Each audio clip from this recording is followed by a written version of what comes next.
खास मेहमान हमारे साथ जुड़ गए हैं। अनुजा कपूर भारतीय जनता पार्टी की प्रवक्ता, अनिंद्य सिन्हा रॉय टीएमसी के प्रवक्ता हमारे साथ हैं, विजय त्रिवेदी सीनियर जर्नलिस्ट हैं हमारे साथ। आप तीनों का बहुत बहुत स्वागत है। सबसे पहले अनिंद्य, आप ही के पास आना चाहूंगी। एक ऐसा राज्य जिसकी महिला मुख्यमंत्री, एक ऐसा राज्य जिसमें महिला सांसदों की गिनती भी अगर तमाम और राज्यों की तुलना करें तो बेहतर देखी जा रही है, ऐसे में महिला आरक्षण बिल को लेकर जो टीएमसी का पूरा अंदाज रहा संसद में, क्या आपको लगता है कि इस चुनाव की एकदम दहलीज पर ये टीएमसी को चुनाव में महंगा पड़ सकता है? जय श्री राम ऋतु जी, मेरा नाम अनुजा कपूर है। और अच्छा, अनुजा जी, अनिंद्य जी से ये सवाल है पहला, मुझे लगा क्योंकि आज प्रधानमंत्री की रैली में प्रधानमंत्री ने महिला सुरक्षा को लेकर जो तमाम सवाल उठाए, पश्चिम बंगाल को महिला सुरक्षा के सवाल लगातार पिछले कई सालों से हैं, लेकिन महिला आरक्षण बिल ये बिल्कुल ताजा मामला है, इसलिए अनिंद्य जी से पहले रिएक्शन लूं, फिर अनुजा जी आपके पास आ रहे हैं। देखिए, महिला आरक्षण बिल 2023 में पास हो गया था, अभी भी वो इम्प्लीमेंट क्यों नहीं हुआ? क्या प्रॉब्लम है? हमारा जितना अभी भी सीट है 543, उसमें 33% महिला को देना चाहिए, क्यों नहीं दे रहे? महिला के ऊपर जब इतना भरोसा उनका नहीं है। अच्छा बोलिए, तो बीजेपी के कितना एमपी महिला है? परसेंटेज पे आइए, 17%। क्यों 17% क्यों है?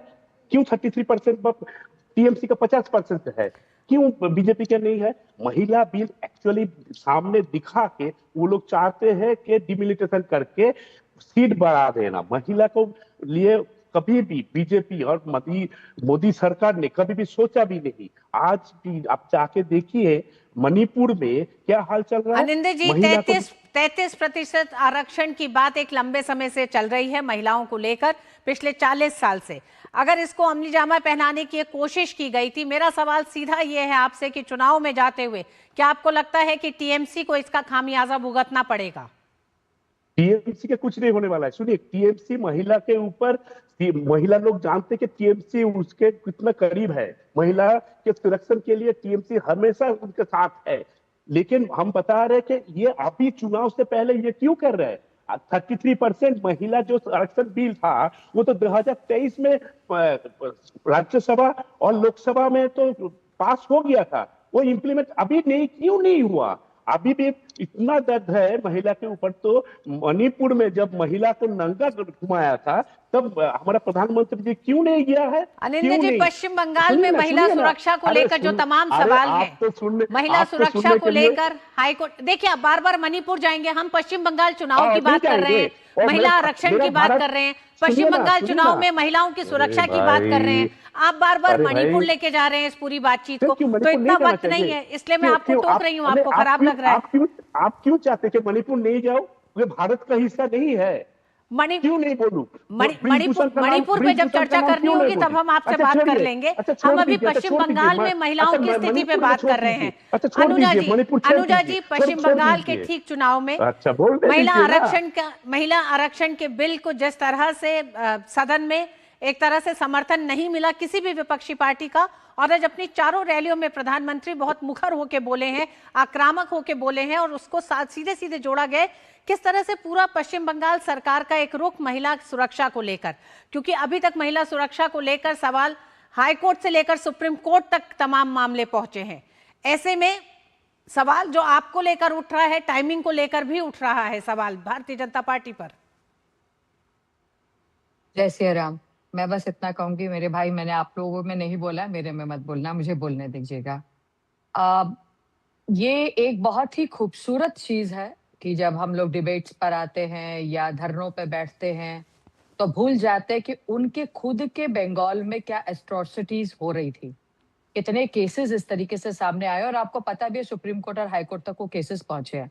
आपको ये जानकर और हैरानी होगी कि जहां पर ममता दीदी ये कहती है कि मैं वुमन लेड सीएम हूं, वहीं पर बलात्कार जैसी घिनौने क्या नाम है केसेस और मर्डर साथ में कितना हायर पे है। आपको मालूम है कि नेशनल अगर एवरेज देखा जाए तो नेशनल एवरेज जो है वो वेस्ट बंगाल 71.8 क्राइम रेट पर वुमन, एक औरत पर 71.8 क्राइम रेट है, और उसको अगर आप इंडिया के एवरेज के साथ देखोगे तो 66.4 है, एवरेज ऊपर है।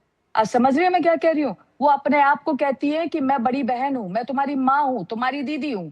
तो आप ये बताइए, सुरक्षा कर पा रही हैं? आपके खुद के काम करने वाले आप ही के वर्कर्स औरतों का रेप कर रहे हैं, वहां पर बच्चियों का, औरतों का रेप हो रहा है। आपने एसआईआर को घुसेड़ रखा है। वहां पे दिक्कतें हैं क्या वेस्ट बंगाल में? एक्चुअली वेस्ट बंगाल में दिक्कतें 2-3 लेवल पर हैं। और आप देखिए कि वहां पर, वहीं पर द्रौपदी मुर्मू जी अभी गई थी। द्रौपदी जी मुर्मू जी का किस तरीके से इन्होंने, क्योंकि वो आदिवासी है, इन्हें पसंद नहीं है, किस तरीके से उन्होंने उनका बहिष्कार किया, उनको कहाँ खड़ा कर दिया, कहाँ पर बैठाना था। मैं जानती हूँ ऋतु जी, आप मुझसे पूछ रही हैं 33%। ये 33% जो अनुजा जी है इसलिए भी वो पूछ रहे हैं कि 33। संसद में जो हुआ उसके बाद अब सड़क पर एक तरफ विपक्षी पार्टियों की महिलाएं दिखाई दे रही है, विपक्षी पार्टी भी सड़क का ही रुख कर रही है, भारतीय जनता पार्टी भी सड़क का रुख कर रही है महिलाओं को यह हक दिलाने के लिए। मसला ये हो रहा है कि ये 33% आरक्षण, ये बिल अब एक बार फिर अधर में लटक गया है, यानी कि 2023 से पहले वाली स्थिति होने जा रही है। मुझे ऐसा लगता था कि टीएमसी भाजपा की तरफ रहेगी। वो तो इतनी मुखर हैं, वो तो इतनी जोर जोर से बोलती है, मैं सबके साथ हूँ, मैं तुम्हारा दीदी हूँ।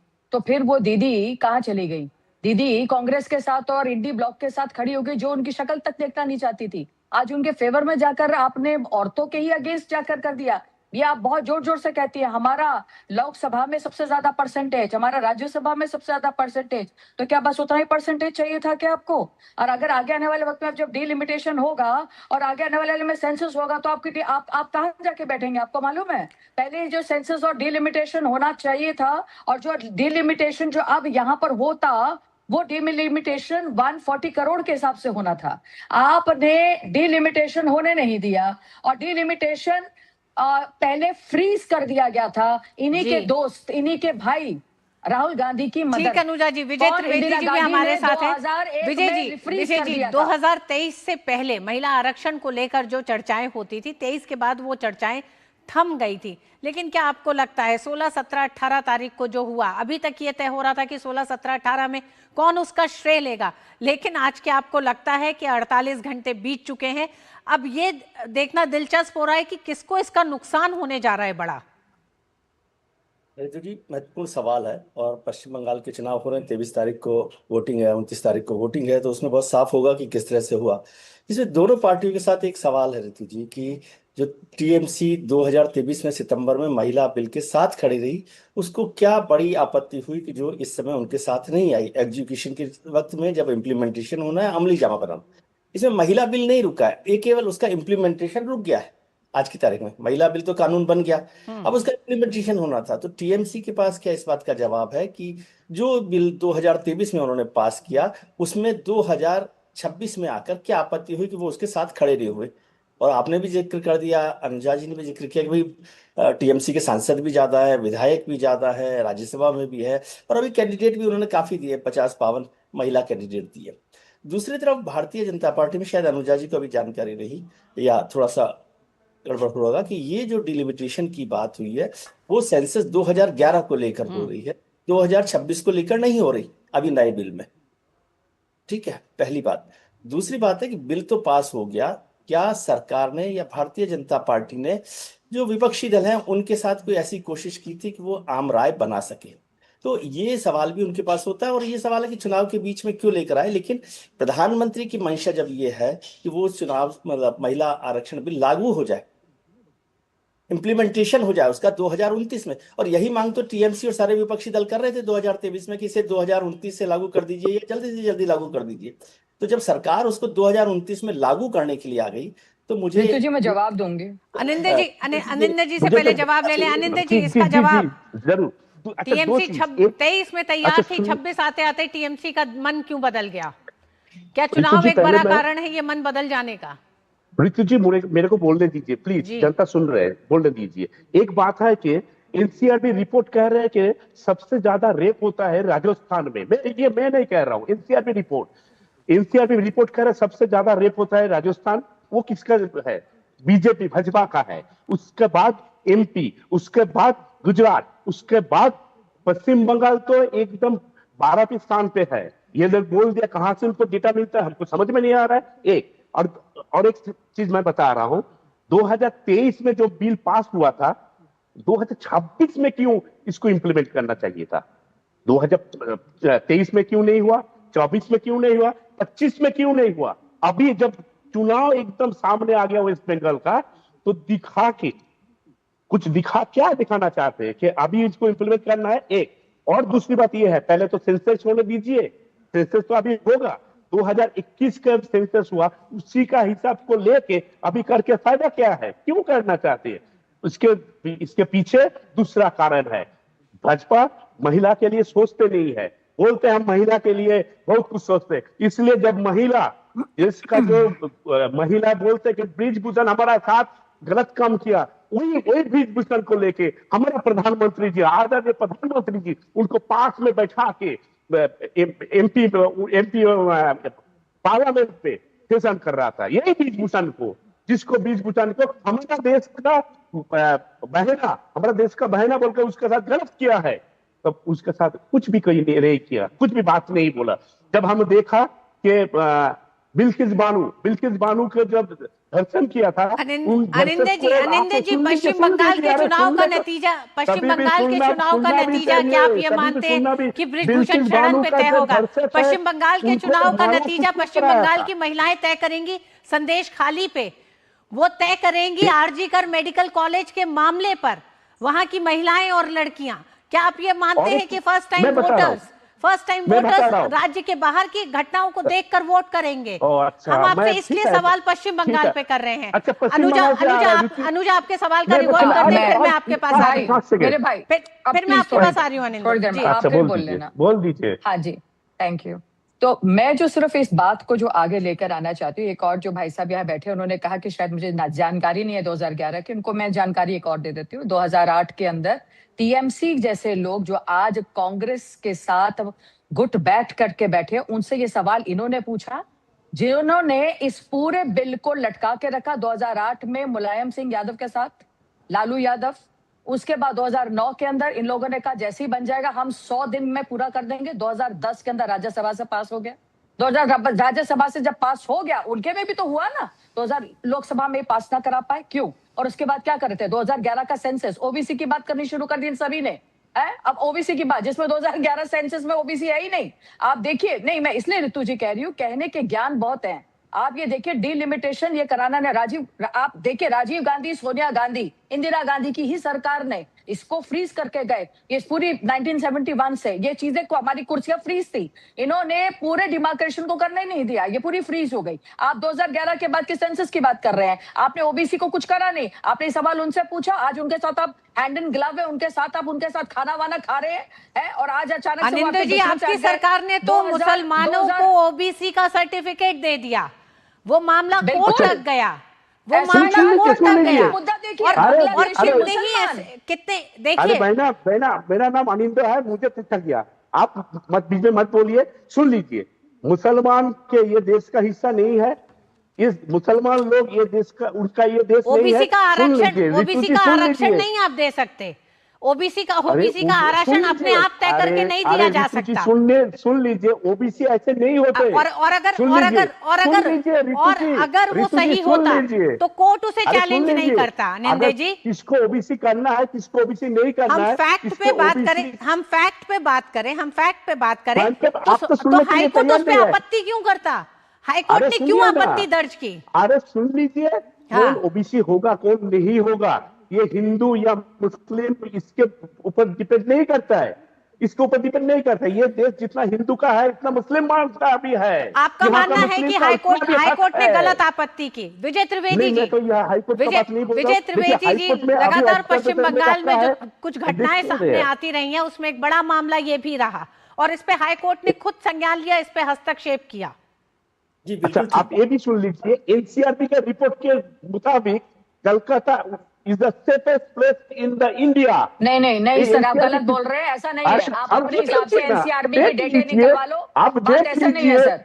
नहीं, बात ऐसा नहीं है सर। ये आप जाके आप औरतों को की औरतें बता रहे हैं। जी, नेशनल टीवी पे आप हैं, जिस बात को कहें आप तथ्यों के साथ कहें। अभी महिलाएं बता देंगी, तथ्यों के साथ कहें, अभी पता चल जाएगा आपको 4 मई को पता चल जाएगा सबको, जो आपने कांड किया। अनुजा जी से मुझे जवाब लेने दीजिए। विजय जी, सब पता चल जाएगा सर। कि क्या वो 2029 में जो सरकार ने बिल पेश किया उसका मतलब था कि 2029 में इम्प्लीमेंटेशन हो जाए। क्या टीएमसी 2029 में उस बिल को लागू करवाना नहीं चाहती? ये सरकार टीएमसी का रुख है। इस पर बात करें, सब इधर उधर आप पूरे सर्किल पर घूम रहे हैं। उसके बजाय क्या टीएमसी चाहती है कि नहीं चाहती महिला आरक्षण बिल को 2029 में लागू किया जाए? अगर चाहती है तो पास करवाना चाहिए था।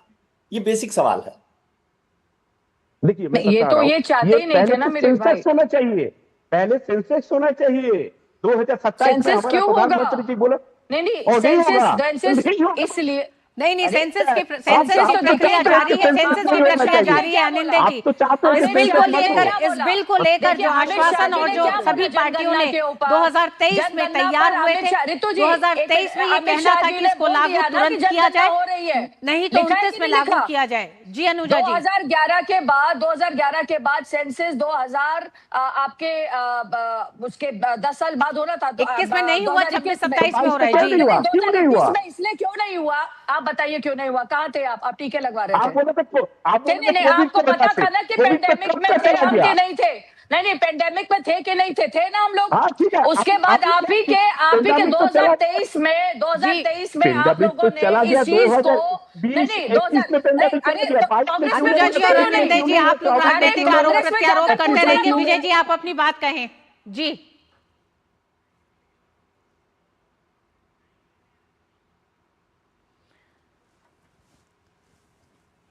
बहुत बहुत धन्यवाद विजय जी, आपका भी, अनुजा जी आपका भी, आनंदे जी आपका भी बहुत बहुत धन्यवाद इस पूरी चर्चा में शामिल होने के लिए।